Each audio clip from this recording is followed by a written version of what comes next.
Right. We stopped somewhere.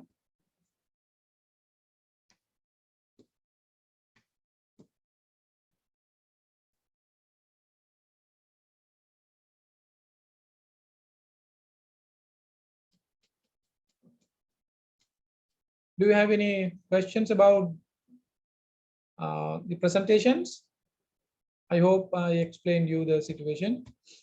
Now, we talked about a firm and the basic business operations, how um, they have been structured, why these governance tools are important, because a firm is, according to my interpretation, firm is a person, legal person, and it's like a double-edged sword. It could work in that way or this way, for the betterment of the society or for would be harmful for the society. It depends. To great extent, big corporations in the world are accumulating wealth in the hands of the very few. Therefore, from the societal point of view, as of now, many corporations are doing a big damage. Unless your governance structure is very strong. And another interesting news, maybe next week we can discuss. So, in addition to local business news, you better read and explore from the internet. The concept or the theme recently introduced by China, theme called common prosperity. Common prosperity. You know that in China, politically, China is governed by the Communist Party. The political ideology is the socialism, but in practice, it's not socialism, but it's governed by the Communist Party. Economic structure was pretty much equivalent to the capitalistic structure, whereas the excess value, so-called profit in the other corporation, was accumulated in the government, whereby the government was able to and is able to do some welfare and some other essential things for the community. In a way, some good characteristics of socialism are also seen, but it's not real socialism. Government happened to balance or just trade off between market structure and the socialist structure in order to find a place or put their bearings in the global economic race, just in the competition, especially with the United States. China wanted to be the number one in terms of economy. We'll see, but it has come over time, up to a certain extent. Now it's the second biggest economy in the world. But meantime, so I just told you, no matter whether the good characteristics of the socialism is seen or not, the government is, like, the country is ruled by a communist party. Therefore, there is a point somewhere down the line, they will have to think twice whether this allowed economic structure would be detrimental to the society or not. Now, do not know what the government's reaction in the future, but as of now, government has realized that big corporations are trying to cross their borders. They are trying to take over the political sphere. Economic sphere is trying to take over the political sphere. This had been discussed in China, and China came out with this particular theme called common prosperity. Under the common prosperity, now no firm, no corporation can do all the things on their own wishes. They can carry out the business activities, but out of the profit, certain amounts are required to be utilized for the common prosperity. Again, that amount cannot be utilized by themselves on their desires. That had to be transferred to a common fund. Good example is Alibaba.com, which has been like Alibaba is earning dollars, billions of money every day. In China, every day, 2 billionaires are made every day. So the gap between rich and poor is increasing. Now, this theme asks the corporations, hey guys, stop, especially with respect to this Alibaba, roughly around $15 billion should be given to that particular fund for the common prosperity. So we'll see how this trade-off would work out in the future. So interesting thing, you better analyze and collect information. Now, I explained you the categorization of business operations already, mainly operating, investing, financing, and how they are interlinked, intertwined, interdependent on each other. So therefore, one activity will not reveal the reality of an organization. So the outcome of a firm has to be analyzed from all these three perspectives: operating, investing, financing. So that's why this could be done in any manner. But when it comes to financial statement analysis, we are trying to find out the realities of all those activities through numbers given in financial statements. So that is without having financial statements, you can analyze. But our task is to analyze and interpret the realities of these activities through financial statements. So whereas already I explained you the results of operating activities are given in the income statement, whereas results or details of investing and financing activities are given in the balance sheet, plus the summation or the abridged version of the operating activities are also given in the balance sheet. So details of operating activities are not given in the balance sheet. So in a way, therefore, you can define the balance sheet is a statement which gives you the results of all the activities, but only a summarized version of operating activities.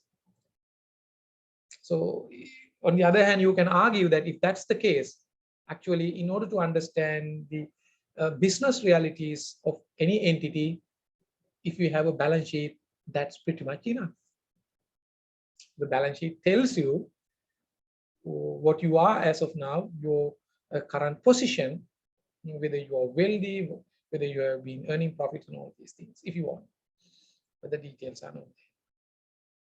Then I explain you these connections to do in order to energize this legal person or the firm, you need to have money. So-called owners, they are attached to the corporation forever. That amount of money is called equity. The rest of the money that is being taken from outsiders, others actually, owners are also outsiders from the company, maybe lenders, so we call debt holders. There would be so many different sources of getting finance to run a business, but in a broader definition, you can put all those different types of financing into two baskets. One is the money that comes from the shareholders, that is equity, or any other sources of money that come from lenders, that is debt equity. So debt equity, there are lots of theories what would be the best. The collection, like the combination, this is called gearing position, leverage position. In fact, there is no hard and fast rule. Many research have been done, especially some theories have been explained by Miller and Modigliani. And after that, there are some other researchers as well. Lots of research are there on the capital structure theories. Still, there is no hard and fast rule. It depends on market condition, your level of operations, and so many things, so on and so on. Now we will move on to like before understanding or analyzing the numbers given in financial statement, we need to understand the business, what kind of business it is. So business model, different types of models maybe, there may be retail, wholesale model, stakeholder models, or maybe the commission type, like different forms of models can be seen. And then we need to analyze everything, each and every component in its business model in detail. So nowadays, some organization, like when societies move in a market economy, new things would come. As I just told you, corporations face problems. Um, at present, um, to some extent, corporations are talking about something called integrated approach. Integrated approach. In the past, even now we learn in our different courses. When we talk about marketing, when we talk about finance, likewise in other areas, accounting, HRing, production, and what was the salient feature in our dominant learning was that all these functional hegemonies were claiming that that is the most important thing. So if you talk to finance guy, so finance is the most important. Marketing guys claim the same. Production guys say, no, how come? So if you do not produce, HR also comes out with, so without having propaganda. So those things are really old fashioned debates and arguments. So now they have realized that this functional approach will not really create profits or value, that rather it would lead to new problems. As a result, integrated approach is being discussed, where corporations have to work even within, not only within the internal um, integration, but also external integration as well. So these are the things which is going to be sustainable in future, either we like it or not. So whereby you can't compete within the departments, and you can't boost one section or promote one section over the other. You have to work as a team, as an entity together in an integrated approach. Therefore, integrated business models are also discussed. At the same time, when it comes to the external world, likewise, other organizations are also there. They function in the same way. But at the end of the day, no matter in which industry you engage in, and finally, you link to the global trade, international trade, then if one entity is trying to be benefited at the expense of the other, that is really short term. Temporarily, you may utilize that arbitrage benefits that exist in the market, but in the long run, that's not good. So therefore, later we will be discussing new trends are also there about this integration. Then for our purposes, just remember that financial statements are not the only lens of understanding businesses. We have various ways of understanding businesses. The best way to understand business, analyze business, you need to go to the field. You need to observe things. You need to explore documents. You need to talk to people in an organization. You need to analyze the current political, socio-economic situations of the country. So then only you would be able to get a very good understanding of the business. So that's the best way. But as far as our course is concerned, we do not touch it, but in your research, you can think of, from as far as our scope is concerned, we look at these what's really going on within businesses through financial statements. So therefore, the first place, at the outset, there is a limitation, remember, because everything is not reflected in financial statements. Therefore, we use different types of tools to deal with. Then statement of financial position, that is the balance sheet. Remember the terminology terminologies which have been recommended in accounting standards will have to be used from a financial accounting perspective, but Other different terminology are also used with the same meaning. When we talk about the statement of financial position for a from the layman's point of view, or ordinary person knows this statement as a balance sheet, right? Isn't it? So when we hear the word the balance sheet, everyone knows. So therefore, statement of financial position is the balance sheet. The other one is the statement of profit or loss. Different terms are again used: income statement and profit or loss statement plus the other comprehensive income. Um, Sometimes a statement of affairs. So to great extent, when we think of a business entity, now it is called statement of profit or loss and other comprehensive income. But in our understanding purposes, just for discussion purposes, we can use the word income statement. Income statement. Statement of changes in equity for the period. Of course, it's not a separate statement. If you take these two statements, performance, all the performance of an organization are disclosed, either in detail or in abridged forms. But some details may not be, not may, not may, some details are not provided. Some details which are essentially important or argued to be important for the stakeholders are not disclosed or given in detail in these two statements.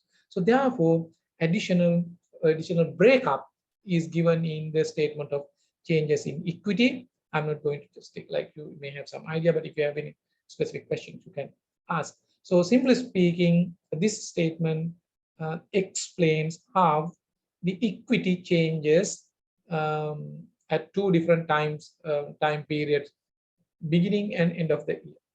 So what consists of equity are the stated capital, that is the share capital invested, any retained earnings, undistributed profits, or any other types of reserves are going to be the part and parcel of equity. How it has changed or moved during the period should be given in a separate statement. A statement of cash flows, of course, it's a totally different statement and prepared on a different basis, that is a cash basis. About 3 statements are prepared on accrual basis.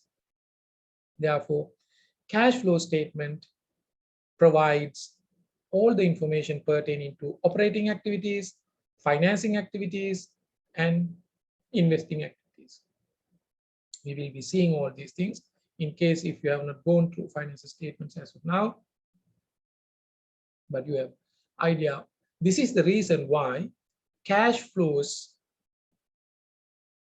disclosed in a cash flow statement are grouped into 3 major categories: operating, investing, and finance, because each dimension reveals different information that matters for our analysis.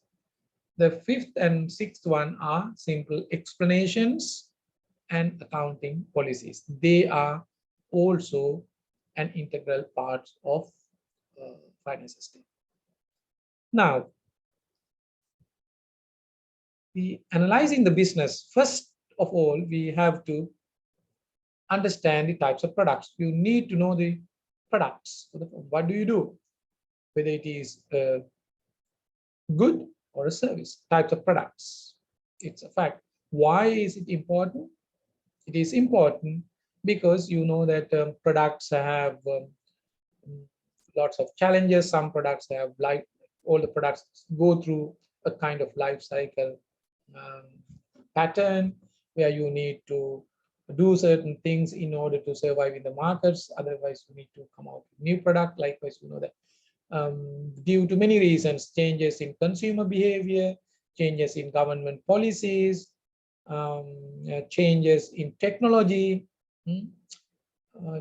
likewise, changes in new competitive situations, products have different identities. If you do not know the nature and the future of the products, you can't do the business analysis. Because in the future, so no product would be able to survive unless and until they are going to um, be incorporated with technology. So it's a fact, pretty clear fact. Then the consumer demand, how the demand changes, pattern. That also has to be analyzed together with the social pattern. For example, again, the buyer's knowledge and the information that consumers have. This is why and how the democratic trading platforms are important. As of now, many consumers do not know what you really buy, like as a product, but its functionality, the consequences, and how that is made up of, and real value. So we are really blind. We simply depend on others and marketing campaign and others. So therefore, you could be easily deceived. And to some extent, in addition to the functionality of products, the fear also can be easily traded throughout the world. There is a concept called fear politics as well. As long as general or the public live with fear, it is easy to control them. You come out with a solution for the fear. For example, the pandemic is a good example. In a way, as long as this COVID pandemic lasts, it's good for rulers. Why? Because you live the fear.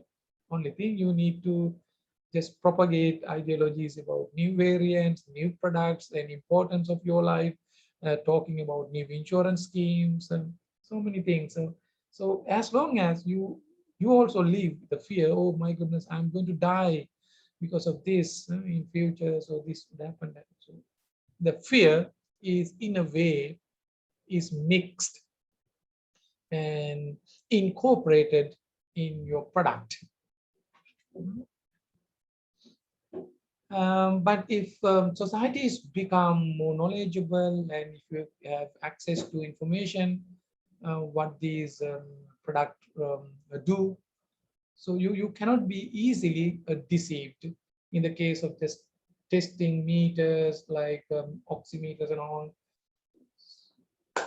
I don't know what is the usefulness to some extent, but it is easy to sell.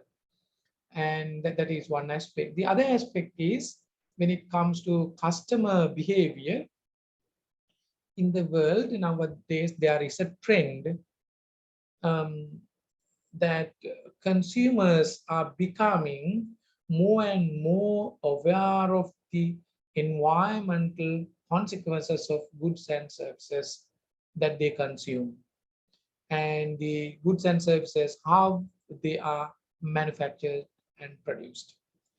If the rule of thumb is like this, I don't know, in Sri Lanka, I haven't seen this, but I've seen that those terms are used for the benefit of very few. I'll just explain. But in the world, the global context, especially in the European continent, there are two elements are seen in the global demand. Now, there is a tendency to buy goods and services which are not harmful to the environment, or goods and services which are manufactured or produced without damaging the environment, without really using non-degradable, not non-regenerative resources. So likewise, and there is a demand or trend of increasing demand for goods manufactured or produced by using green technology. So that's one area. Green, environmental aspects are taken into account. The other one is the social aspect. how you produce goods and services. If you use child labor, if you use unethical business practices such as human testing, animal testing, to before putting that particular product for commercial trading. So people reject. Even animal harassment. Um, so, so are being rejected. There is a nice like big debate, especially in the cattle farming. Nowadays, unlike in the past, you know that the cattle farming, so beef market um, is especially popular in Europe and America. You know now in the race of the pursuit of maximizing your profits, now you can't think of animals as kind of organism, living beings. You look at animals, even humans, as a piece of profits. How best you maximize the profits. So now in large scale cattle farming, small calves, lots of, I mean, I don't know whether you have seen that you can explore the, so these are the things you should really look at, what's really happening. So once the calf gives the birth to the calf, only a couple of days are given to given for the calf to have milk. After that, a standard type box or which has been manufactured by maybe wood, I know, as I remember, I have seen. So up to a size of standard size that particular calf can grow for meat purposes. So that calf is put into that box, rather a cage, like a prison, and not allowed to go out. If you allow the calf to go out, the tender of the meat would change, and that would affect the taste. So these are the arguments, right? So if you keep the calf, like the calf within that particular box, you would get a very good tender of meat. So, but from animal harassment's viewpoint, it's really cruel, torturing the animal, right? So now tendency is there, not at large scale. Some are aware of these things, so they say, no, no, no, we are not going to buy these products. Then they go for what they call not the cage in the case of farm producers, meat, eggs, or milk, or any other things. If they produce within cages, there's a tendency to reject. The other one is a free range. The demand for free range products are increasing. But unfortunately, so we in Sri Lankan context, there is not even insignificant discussions, because they are really out of our boundaries as of now.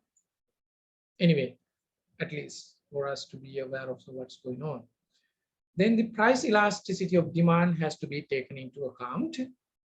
Accordingly, the profitability depends on like how best you can play, whether it is an essential product or non-essential when it comes to power or any other essential needs of humans. Price elasticity would be almost zero. It is inelastic. But when it comes to other products, then the price elasticity would vary. Substitutes for products. Whether substitutes are available or not, it's a fact that if substitutes are available, then you have a relatively big threat.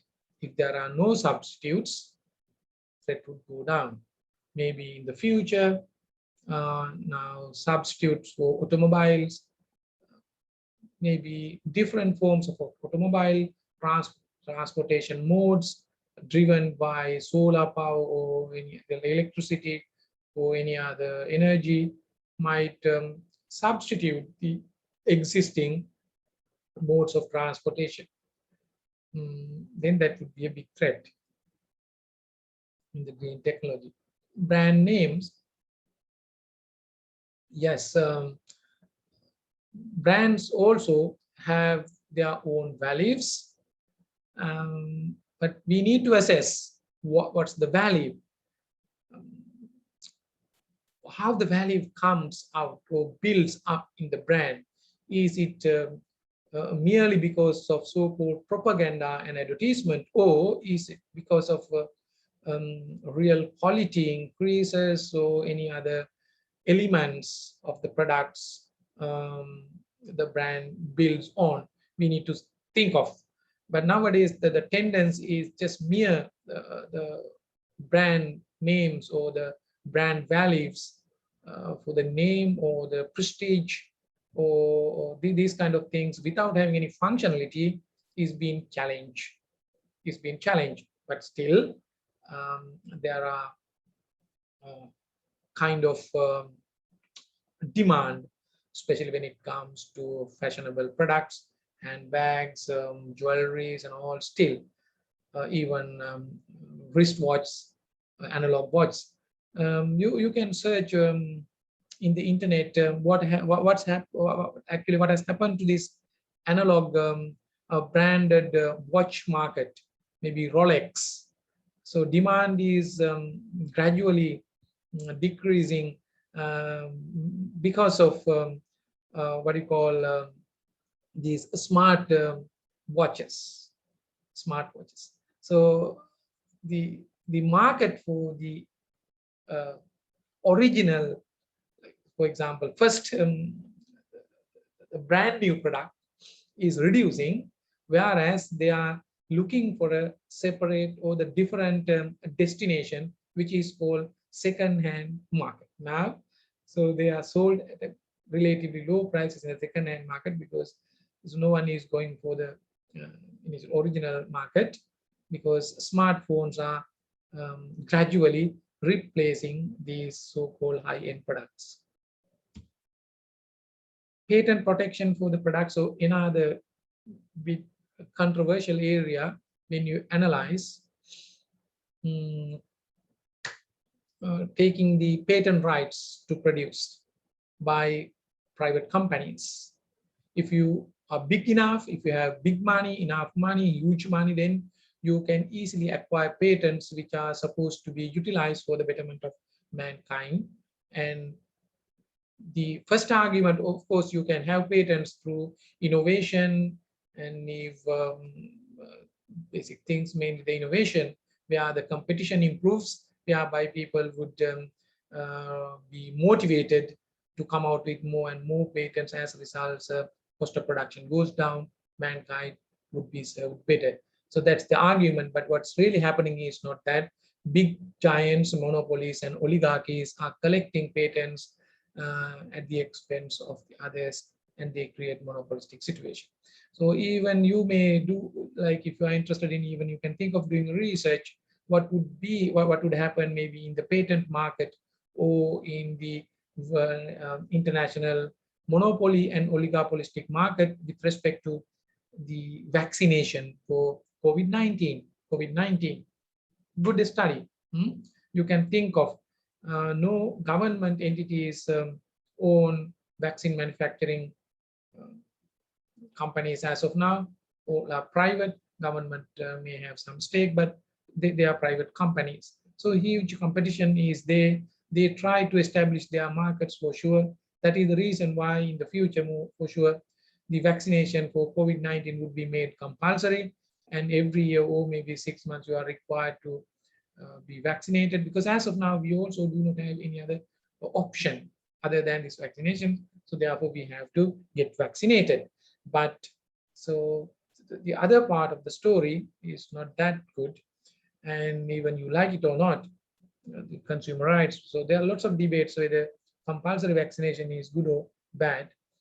It's highly debatable. I can't conclude on this, but there are points for both sides. But in the future, it's more likely that the patents would really accrue and would accumulate in the hands of very few. I think one Spanish scientist protesters like opposed this ideology of giving the patent of vaccination to private companies, and he said it's so dangerous. He said he has the technology, he has the ability to develop a very good vaccination by using RNA technology. If he iterated that, stressed the fact, I remember still that stuck in my mind. I can't remember his name in the video clip. He's stressed the fact that if World Health Organization (WHO) is going to take charge in this particular process, whereby ownership of the vaccine production should be taken to the direct guidance of World Health Organization, therefore, whereby not allowing individual corporations to make profit out of this thing. As of now, they are making profit out of a pandemic. It's really not good for the society. But World Health Organization, in a way, is being influenced and just would dance according to the tunes of big companies. Now that's what is happening is what this particular scientist predicted. It's dangerous.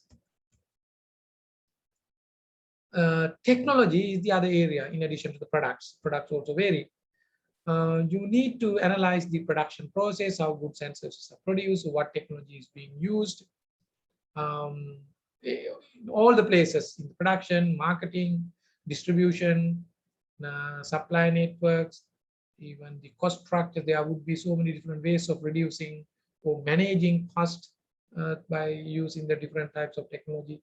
Even the economies of scale, at the level of scale, you know that if you operate at very large scale up to a certain level, you can reduce the cost of production. That's what we learn in economies of scale. But if you cross that level, automatically cost would increase.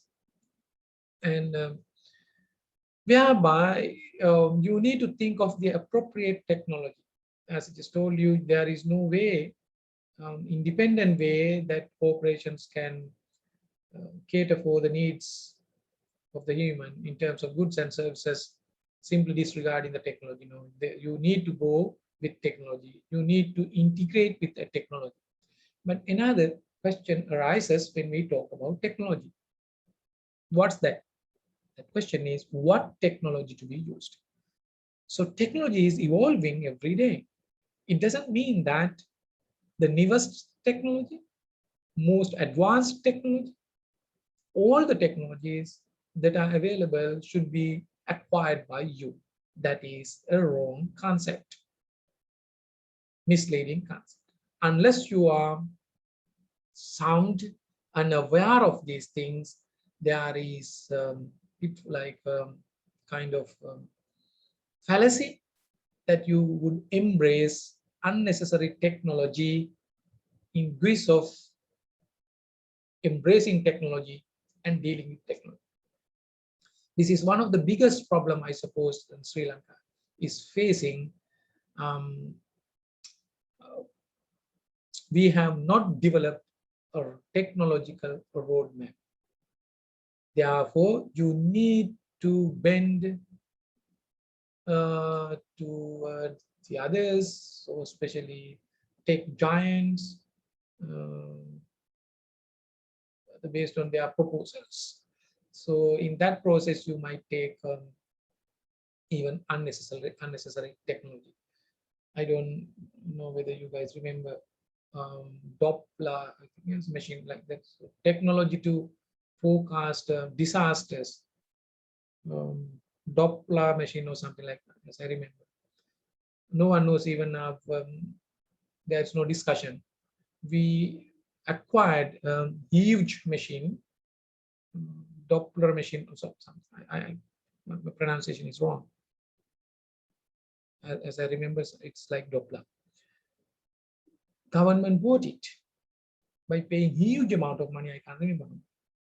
But I mean, without assessing our need and our, like how best we could use that particular machine to forecast and predict about natural calamities and disasters. We bought it and placed it somewhere in Colombo, the initial stages.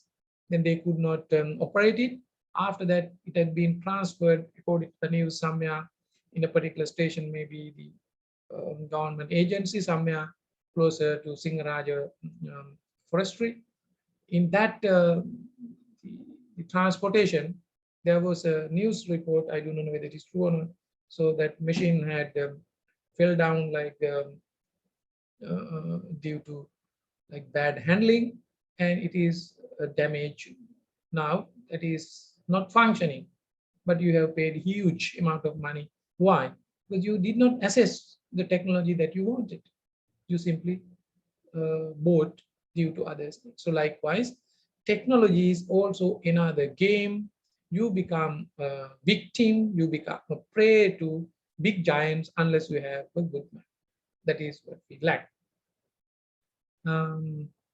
Need to think of it. Know the firm's knowledge base. So this is important, like direction and place of technological change and how the firm grasp it, what you want in the production processes. Sometimes what we call learning by doing, and research and development programs.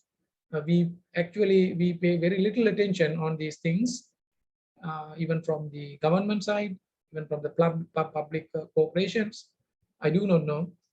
With the information that I have, we pay very little attention on research and development. But in the future, you can't play a significant role unless you engage in research and development. Managerial talents and know-how also matter.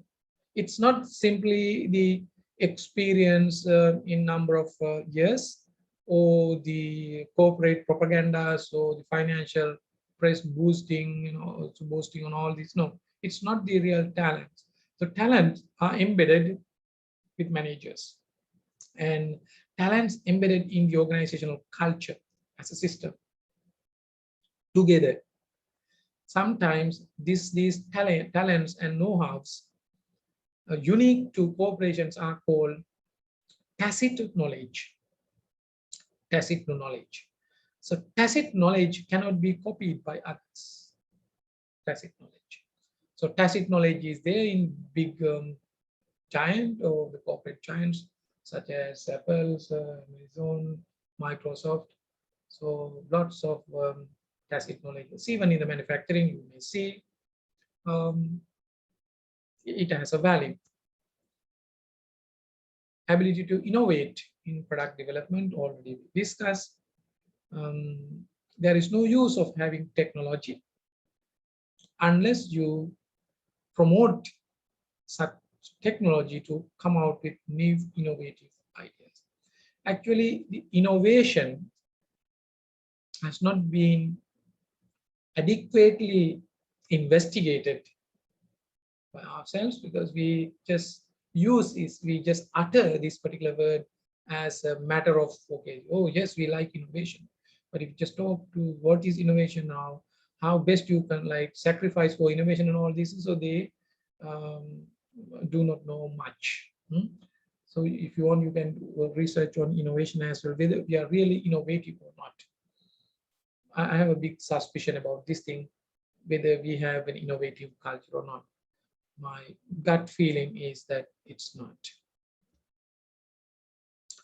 Ability to innovate in production technology and learning patterns and speed. Actually, the speed really matters. How fast that you can complete your operating cycle. Speed refers to, it could, be referred to anything, way of doing things and how fast you are for function and all these things. But from the organizational overall performance point of view, this speed can be analyzed, and you should analyze in terms of operating cycle. So that information can be obtained from the financial statements. You can calculate the operating cycle, shorter the operating cycle compared to your competitors, compared to the industry, compared to your past. That means so your learning improves, your cost reduces, thereby you can earn lots of profits. We will look at these things in our financial statements. Okay, speed really matters. Know the competition. We need to know the level of competition in the industry, the barriers to enter, and even entrance should be analyzed. For some industries, competition may be there, but there are lots of huge barriers. As a result, there is no huge competition. So monopolistic situation. But especially when it comes to technology or very specific areas, barriers would be there. Very substitutes available, the firm's position in the industry. So in a way, these are the aspects. These are the aspects you must have learned. Have you heard about Michael Porter? Have you heard about Michael Porter?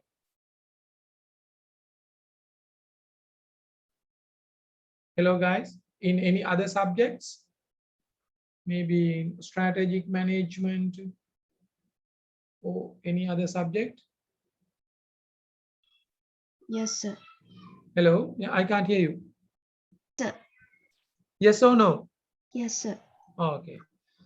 So these aspects have been derived, taken from Michael Porter's 5 forces model. It doesn't mean that we are looking at the Michael Porter's 5 forces model, and we take the significance and the importance of all those elements highlighted in his model. Then the competitiveness of suppliers, capacity in the industry, relationships and alliance with other firms. Know the political, legal, and regulatory environment. So all those things are discussed from the democratic point of view, but you know that like when it comes to influencers, so oligarchies and monopolies, these analyses are not going to hold any value relevance because you can easily infiltrate. Firms' political influence, because if you the extent to which you can influence the politics or how politics are interconnected with your company. So to great extent, so this is not valid for Sri Lanka. All over the world, big corporations are connected to politics. Rather, more correctly, precisely, I can say that the big corporations are the entities that rule the world, not governments. So governments are symbolically appearing in front of you, showing you that, oh, we are ruling you. No, corporations are ruling you. That is the nature of neoliberalism. Legal constraints and regulatory constraints. So you need to be aware of these things, and you need to practice, and you need to obey rules. You need to be accountable. So this is what. But if you do not obey, if you have freedom to just bypass all those things, and then you earn super high profits. Taxation, like just see now, due to the new Finance Act, who have been pardoned from taxation? Those culprits and crooks. So there is a wrong message of this newly enacted Finance Act. Not only on one hand, it gives a tax amnesty for those who have earned money from any source without disclosing that particular source by simply paying 1%. That is a bad precedent. But on the other hand, another group who have been evading taxation, so some taxes collected from even pay or the withholding taxes, which due to be transferred to the government, they are not really taxes paid by those guys. They withheld, they deducted from other sources, kept without remitting it to them to the inland revenue. Over in the past, maybe many years, 10 years, 20 years, like until 31st December 2020. So now those areas are going to be written off. So what would be the precedent for the citizens of this country in the future if you have access to many sources or the revenue income, even from now onwards, better to hide and earn money from any source. So somewhere down the line, so these kind of government would give you a kind of relief. Only thing, until then, you better hide and play within or by maintaining these good contacts with politicians and all of this. That is. The other thing with respect to this particular Finance Act, please read, like it is not a big one, very small, I can show you. So,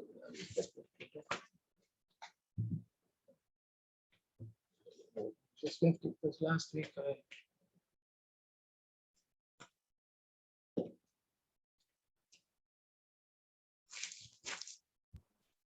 Excuse me, hello, yes, sir, that when you consider in Sri Lankan context, sorry, which one is the in a Sri Lankan context, which one is the most powerful, sir? That in a legal, that in law or president or government? so I guess can you repeat it? That if we consider about our in Sri Lanka legal and president and government, the three party, who is the most powerful party? No, actually, so you mean the legislation, that is the parliament, then the judiciary and the executive, right? Yeah, actually, yeah, If you correct. take these three things, in Sri Lanka, at present, the executive is more powerful just because of the 20th Amendment. Then Parliament is the place where just to give ratification or for the decisions taken by the executive, and the judiciary is also not independent enough. All the appointments can be significantly influenced by the executive. So as of now, that the balance is lost. Even with some weaknesses or flaws before the 20th Amendment, through the 19th Amendment, a kind of balance was maintained among these three pillars. So even executive could not do whatever he or she wanted. Even the parliament could not. And the procedures were there. So how best the thing should be enacted. Even judiciary can't go beyond the levels. So in a way, kind of balance was there, but some technical issues were there. Compared to that, so this is a worse situation because the power really accumulated in one center would be easy. Actually, even we just now, your question is about who is more powerful. Then our debate goes on, or our debate would look at these three pillars: judiciary, executive, and the legislature. Actually, as I just told you, who runs the world is the corporation. So therefore, if the power is concentrated in one place, it is easy for the corporation to manipulate that power.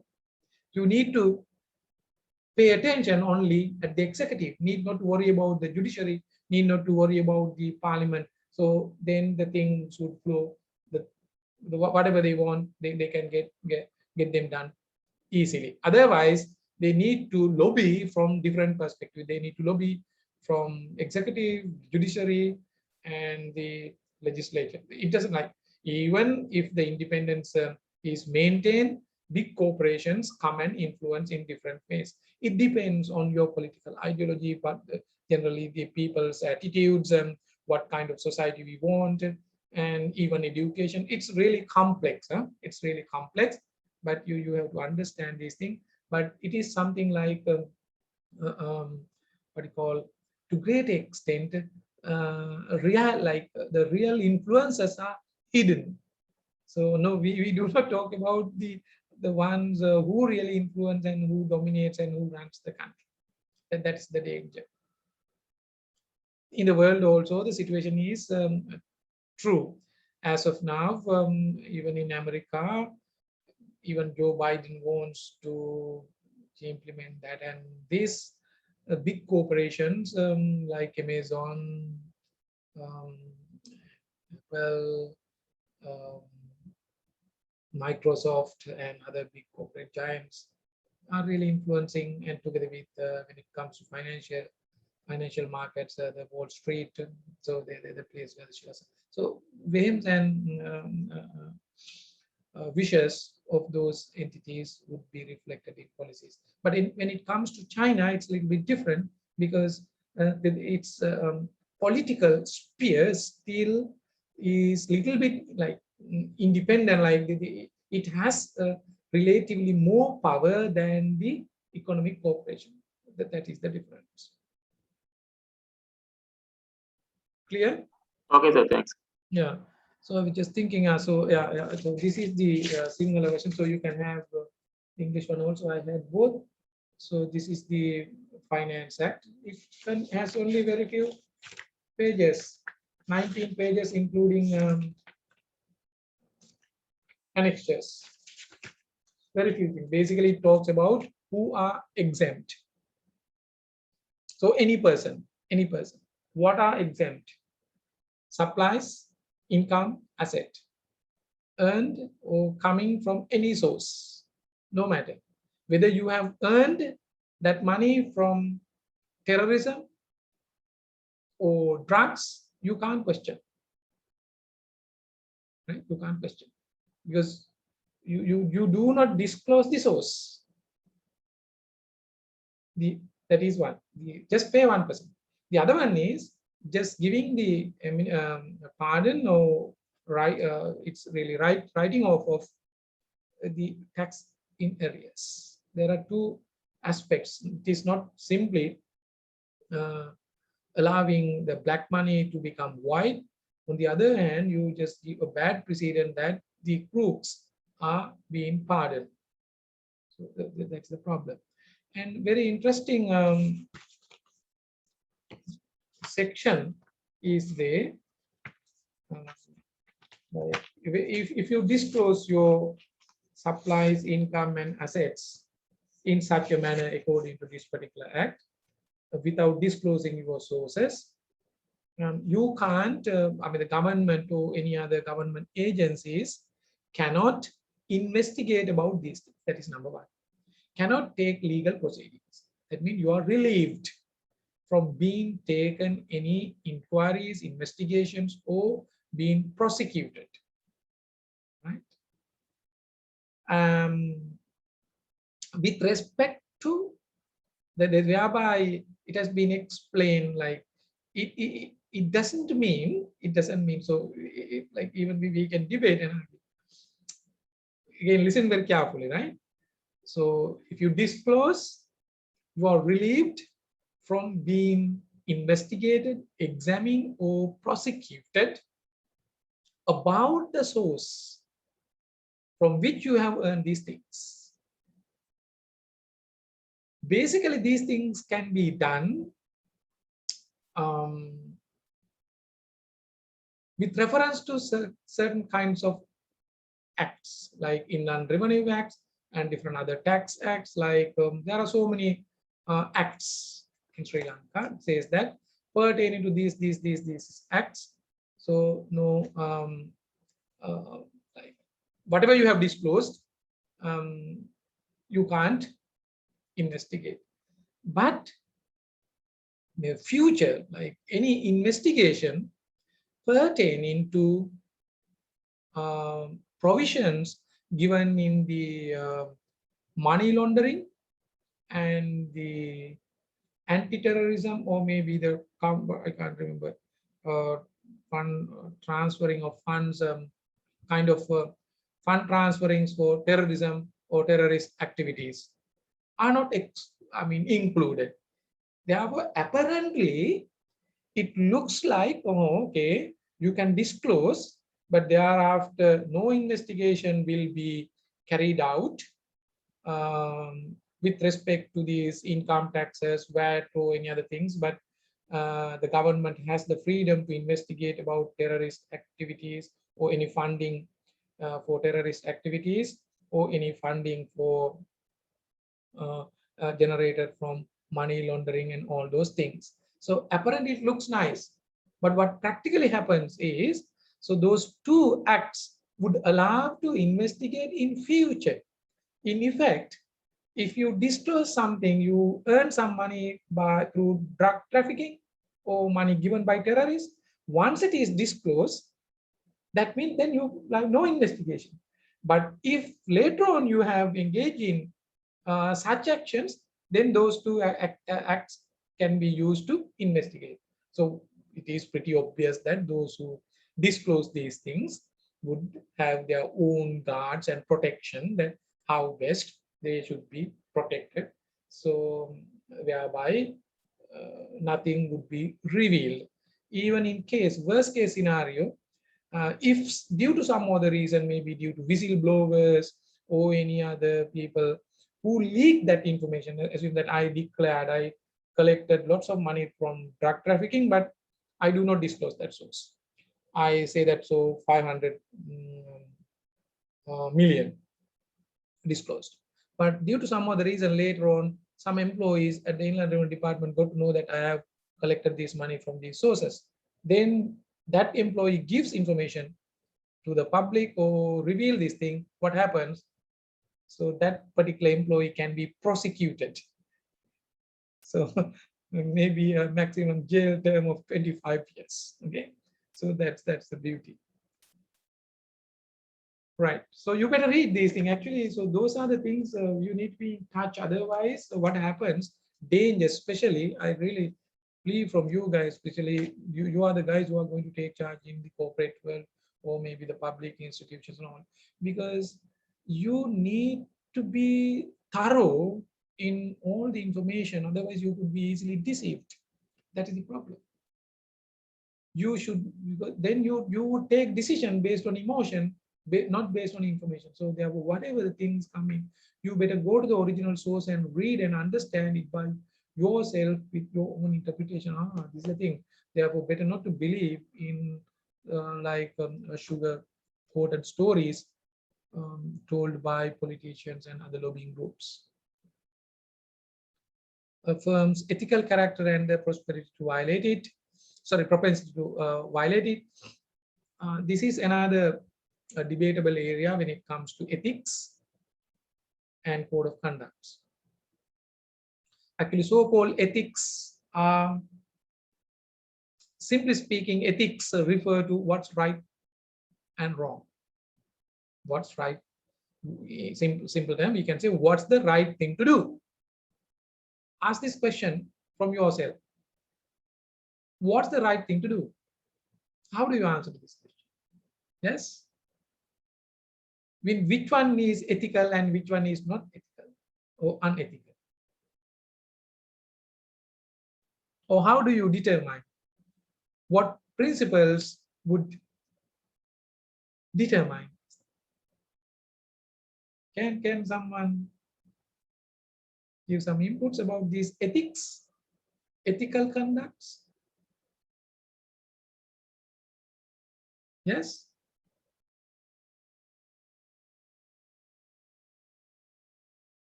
Firms ethics?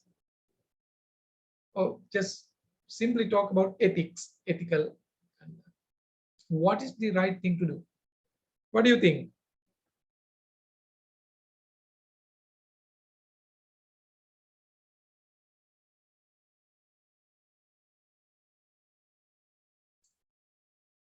Yes, please speak up.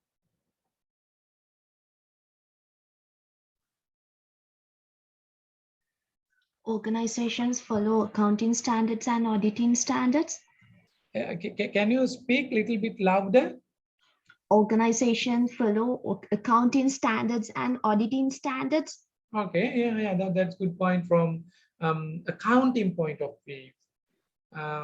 Yeah, so when we look at from the accounting point of view, of course, as long as they follow, so therefore the guiding principle is the accounting standards. If you follow accounting standards, you can claim that okay, yes, you conduct your operations.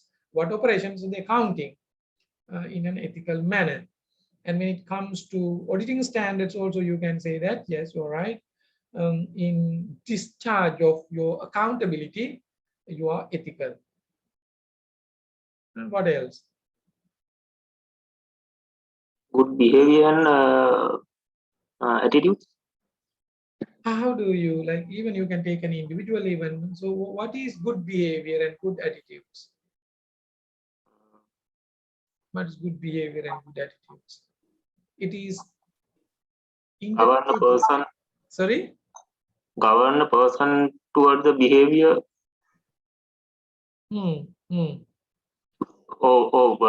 The person know some that's some company or business or something. Yeah, you're right. Then what are they really? What would be, what would be the good or the characteristics of a good behavior?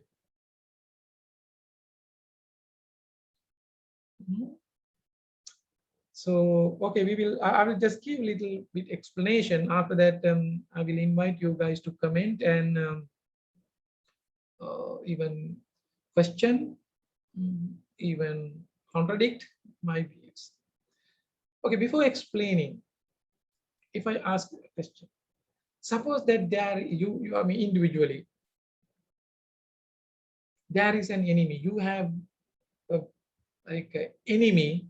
You feel like that person is really dangerous to your life, and he blocks all your prosperity, and in a way, it's a huge threat to you. Now you have a chance to kill him. Is that the right thing or ethical for you to kill him?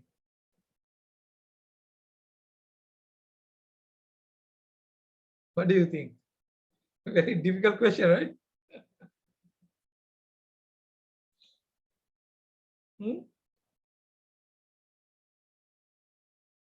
I'm just trying to clarify the meaning of ethics and the scope of ethics. Don't think too much, like even independently you can give me an answer. There's an enemy, it's really life threatening to you. Now you have a chance to kill him. Is that the right thing for you to kill him? If you do not kill him, of course, the police will not apprehend him. So this threat always prevail. What do you think? Yeah, feel free to say something. Nothing to worry. I'm not going to assess you on this. Huh? What do you think?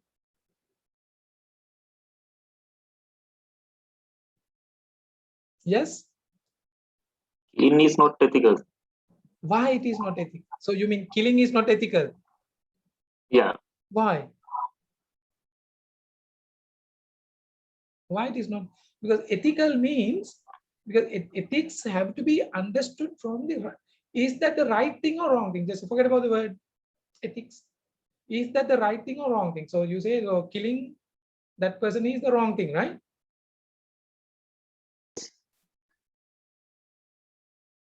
It's not the right thing. Yeah, not right. Not wrong. Why?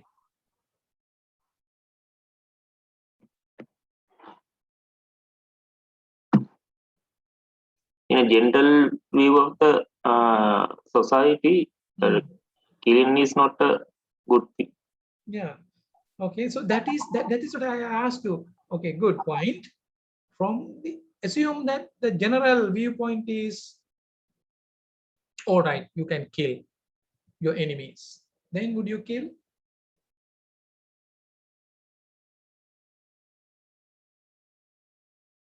Would you kill? So this is the area, the gray area when it comes to ethics. Actually, maybe due to social um, um, reasons, name shake, or any other things, we may claim that so we need to be ethical, this is good, this is bad. But when it comes to real practices, ethics can be downplayed at the individual levels. Even so, killing your enemy could be justified from individual perspective. That's the right thing. Otherwise, I will not be able to live. It's really harmful for me. So I don't have any other option. So then I kill him. So tendencies would be there even from sometimes social point of views and some dogmatic religious beliefs. If not from individual point of view, I don't know whether you have seen a Da Vinci Code movie, Da Vinci Code. So there is one guy, the killer in the movie. Actually, he kills others, but his consciousness of killing is not killing people. He is doing the right thing to protect that particular bloodline. So it is something, execution of responsibility given to him. Given to him. Therefore, the action is ethical. So individually, so that is the danger when it comes to this situation. Therefore, we have to very carefully analyze and interpret. So when it comes to ethics, ethics should not be dealt and interpreted from individual perspective or just within limited identities perspective. It's so dangerous. Why? Within the individual perspective, ethics could lead to calamities, could lead to injustice. You may kill, you may destroy, you may always justify your wrong actions in lieu of your personal interest. Even a company thinks from its own survival, just killing another company or taking measures to destroy another company is seem to be ethical. But from the social point of view, it is unethical. I remember there was a huge a fight between Coca-Cola and what is the other brand? Coca-Cola and Pepsi, right? So in the past, they used the glass bottles.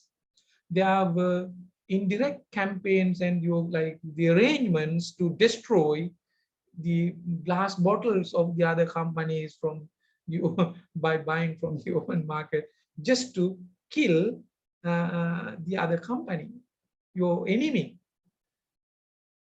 Did you get my point?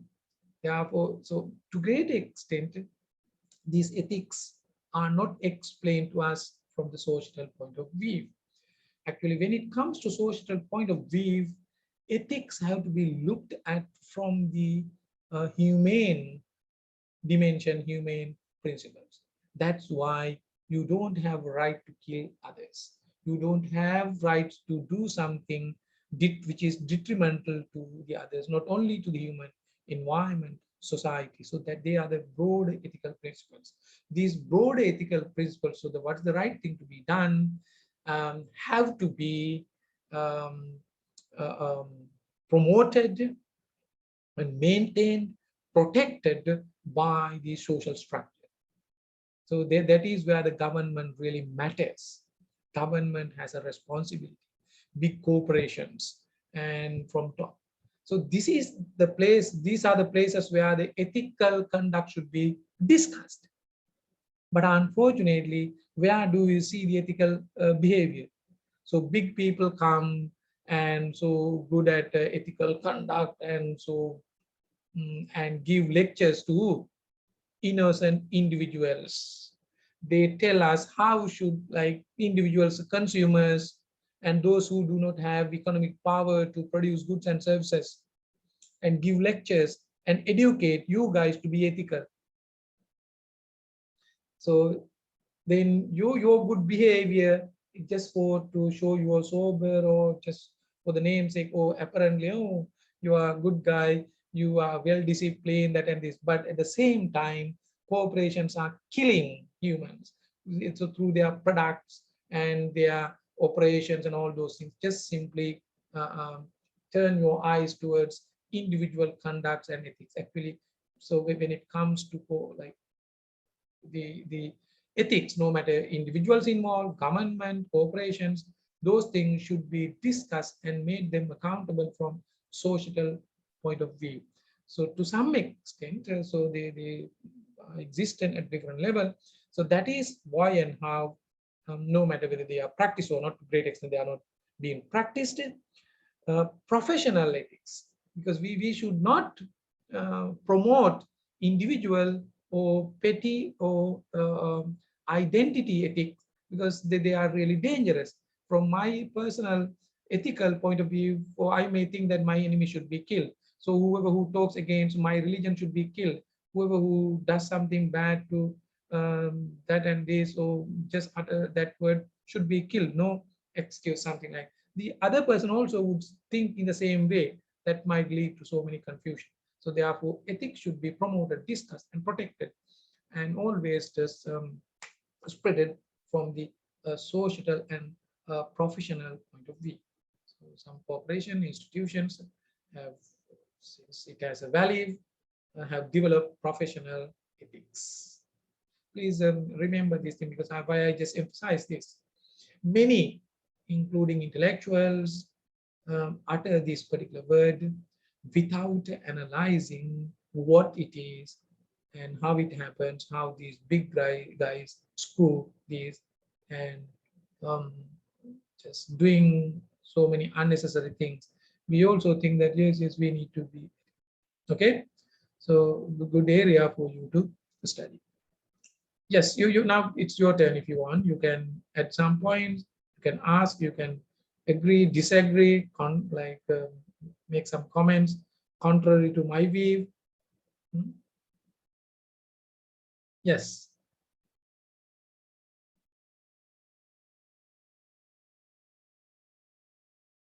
So this could be the reason why maybe in the like the last Easter Sunday attack. So some religious believe like, so you do something sacrifice in religion, but after the death you would have you would live in heaven with so many things. But sometimes in that particular network, it's like that particular attack is not something done by individual, it is by a network for sure. So those who sacrifice their lives may have been driven by their ethical conduct. So they may have done, so what I do is really ethical, sacrifice my life for some future goods. But they do not know, because I mean, without having any additional information, you can't say how it happened. But it looks like it's connected to many areas. But innocents may not know. Individuals might think that I am doing the right thing. You got it? Yes, any comment on this? So about ethics? Promoting and being ethical is really, I mean, should be driven by social principle, philosophy actually. Not based on your own thinking. Should not be based on your own religion, own nationality, on whoever who influence. You need to really be based on the philosophy. That's the idea.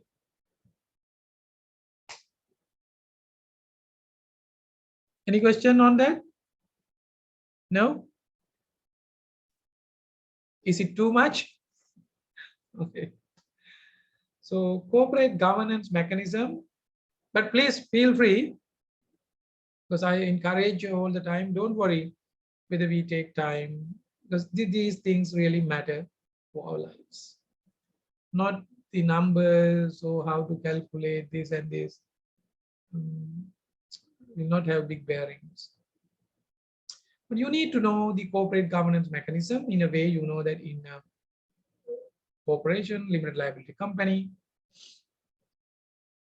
huge wealth is there in the hands of managers. They could do whatever they want. As a result, there is a tendency that managers would maximize their own interest. In order to minimize it, corporate governance mechanism is needed. How effective it is, how strong it is, has to be analyzed. Now, we need to ask at the end of the business analysis, finally, before summing up, we need to ask these questions. Does the firm have competitive advantage over others? How durable is the firm's competitive advantage? If you have such competitive advantage, how long can it be maintained in a competitive market? Whether it would lead to a monopoly or a very healthy competition, how long will it last? And what forces are in play to promote competition, and including the government regulations and intervention? What protection does the firm have from competitors? Would determine the ultimate competitive strength of a firm. So after determining all these things, business analysis, competitive strength, before taking the final or placing final values, these are the new things or new tendencies that nowadays we see. One is the tendency for green technology and green energy. I explained a little bit about this thing. Nowadays, whole world is facing a huge threat of imbalance in the ecology in the future, that even may lead to a disaster, global disaster, natural hazards, catastrophes may happen. That is why we need to think of this in your mode of production. Ethics, governance, and sustainability. Now you can see ethics deal with the right thing to do. Right things to do should be governed by the philosophical principles and not by individual, emotional, or organizational principles. So it should be professional and philosophical. Then the governance should be done in such a manner to protect and serve the interest of everyone, all the stakeholders, and not the few. Then only it would be sustainable, otherwise it will not. Then the transparency versus accountability.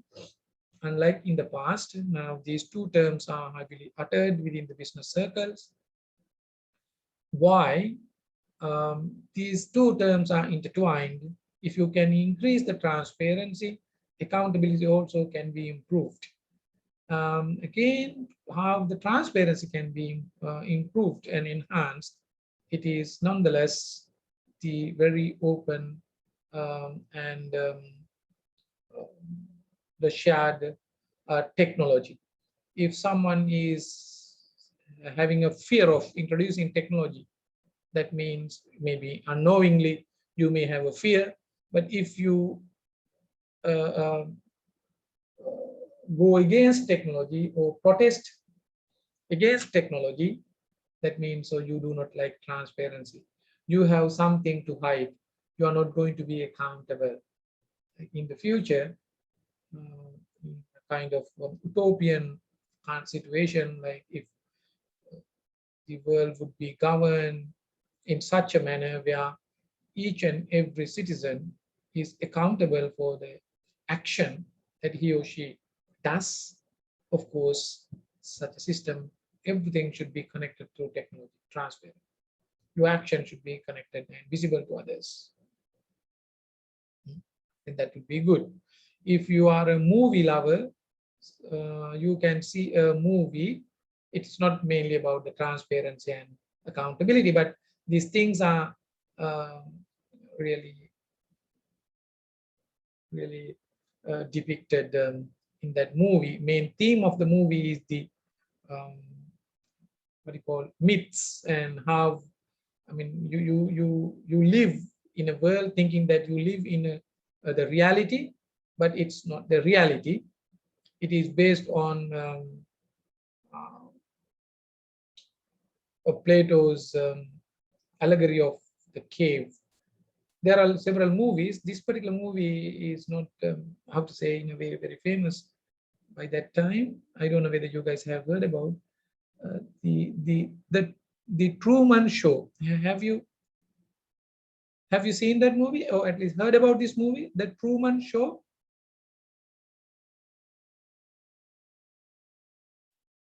Hello?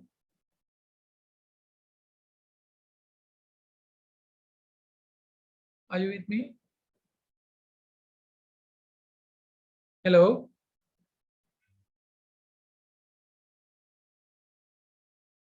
Hello, hello. We can hear you, sir. Yeah, that's so. Have you seen this movie, The Truman Show? No? Yes or no? I think I saw, I can't remember. Okay. So have you heard about the name, The Truman Show? That story is yeah, so I think that's available in the Netflix and in other movie channels as well. So it's a good movie to watch.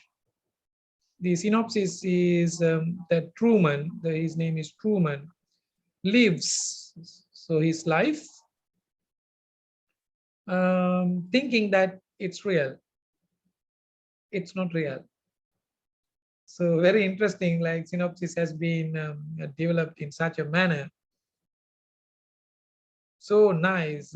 Actually, this Truman Show, it's 24 hours and 365 days. It's a live show about his life. Just watch it. Very interesting. Yeah, I mean, again, you can think of why and how transparency is important.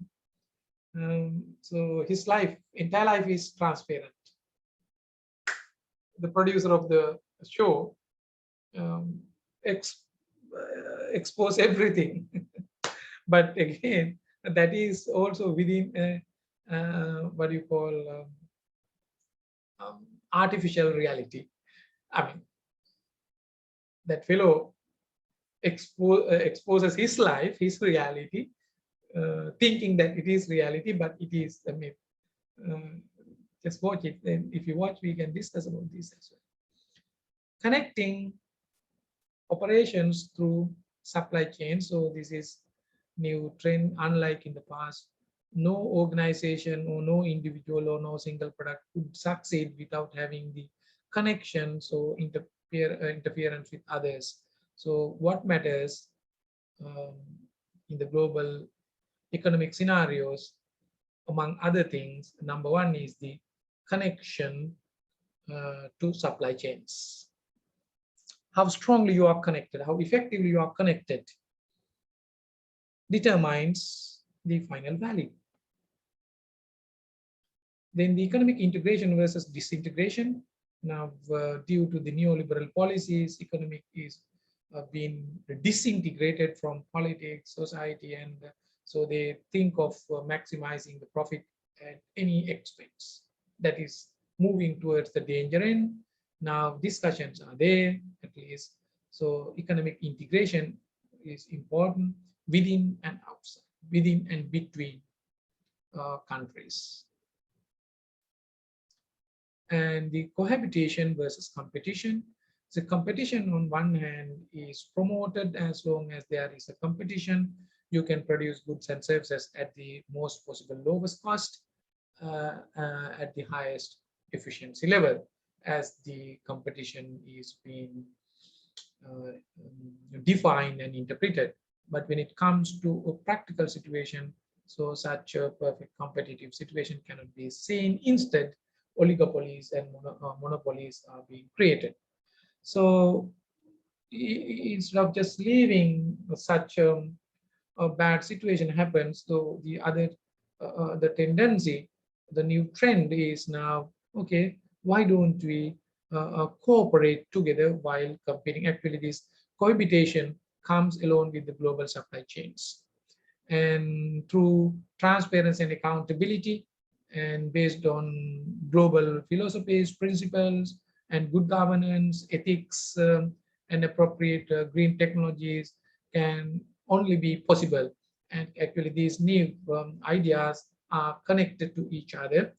And to some extent, in the other parts of the world, these things are being discussed, but unfortunately, in Sri Lankan context, so we are really bombarded with so many unnecessary petty issues and useless things about price increases or debates between politicians, and so many petty things, statement made by. So it's something like, if you take these new trends, these things are seen in the sky, and we guys live in a hell.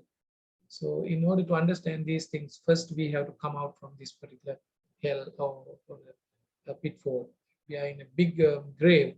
First thing is we need to come out. Otherwise, it's really so. Therefore, now another, yeah, I forgot, the people over profit. What matters is the human. People refers to human and not the profits.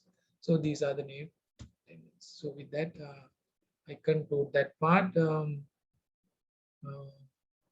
Then before moving on to the second part, we'll have a 10 minutes break. Maybe 11 o'clock, maybe 15, we can start. But if you have any question, you can ask now.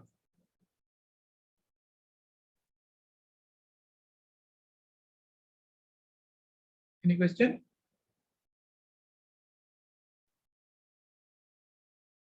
About the business analysis? And the other thing, I would like you guys to rename your appearance. Of course, leave your index number. This 5266 something is your registration number or index number. Well, what's that? That's the registration number, sir.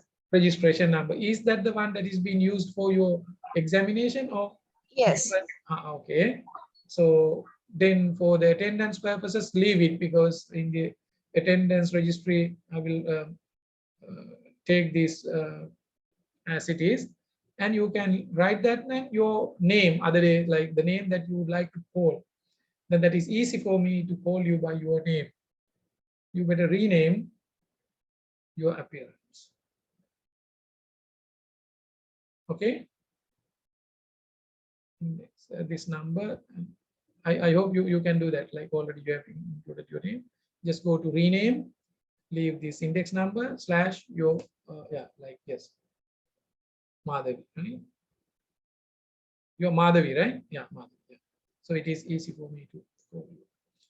Yeah. Do you have any? Yeah, good. Ilakshi. Yes, it is easy. Do you have any questions?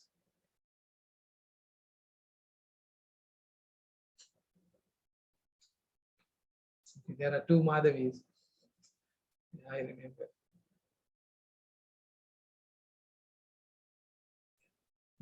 Okay. Madhavi, Ilakshi. Who's the other one?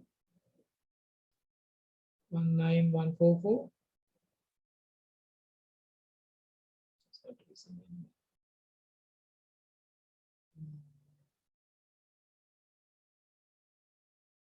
So that is Shirley, I think. Yes, I have the reference here.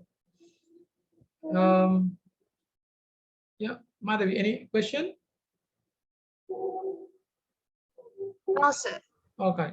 All right. Then we will have a short break. So I'll be back by 11 o'clock. And remind me to resume the recording. I will pause it